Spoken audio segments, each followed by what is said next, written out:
Hi everyone, thanks for tuning in. Welcome to Statistically Aligned. My name is Jayat and I work as a data scientist at a manufacturing firm in India. I'm going to talk about my transition from being an SAP consultant back in 2016 to how I transitioned to a data scientist in this current year. This is the story, and yeah, let's talk about it. So in 2016, I joined Accenture as a fresher, knowing no idea what I'm gonna do.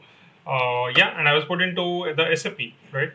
SAP, for those who don't know, is a business software that the big businesses use to maintain inventory, to track their transactions, sales, finance, etc., etc. A lot of purposes are there for that software. So initially, I started off with SAP ABAP coding, which is quite fun. I've always enjoyed coding, and that's how my 4 years went working as an SAP consultant. I learned a lot of things, worked with great many people, lots of fun people, many who are friends with me currently as well.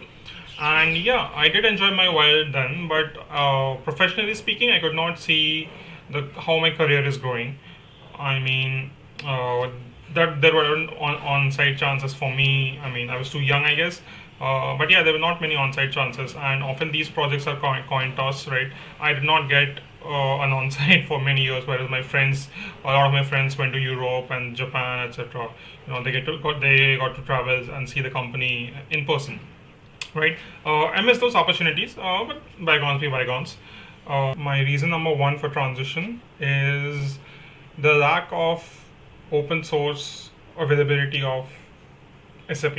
Right, SAP is a proprietary tool. It's not easily available. In fact, you have to buy the license, which is quite expensive, and it's given to business. Right, so your scope of learning, or rather my scope of learning, was pretty much limited to what the client wanted, what kind of problems I got to solve, and often over the 4 years, problem often got repeated. There were not many chances to learn new stuff. Okay, so yeah, that was one thing that hampered. Following up on point number one, which says, I say proprietary tool.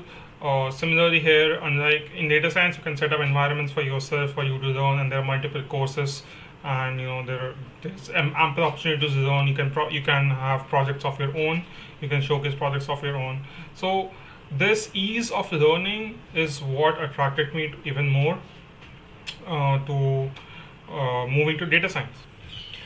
And coming to the third and probably my most important but controversial point is I wanted to move to a product company. Right at that point, I thought product companies are more stable. Of course, they give much higher pay. They require a lot of skills, but they do give a better pay, and I wanted to move into that. So that was one of my most important targets. That I should move to a product company who actually has a data science team on field, and I could learn from them. And yeah, so these are the most three important points that I focused on is why I should transition into data science. I'm not ashamed to say that yeah, money did motivate me. It is a major motivation after all, right? So it did motivate me, but I was not happy in this SAP. I couldn't foresee my growth. I could not see the end of the tunnel. So yeah, that's why I just chose to move away, and that's the story of how I moved from SAP into data science.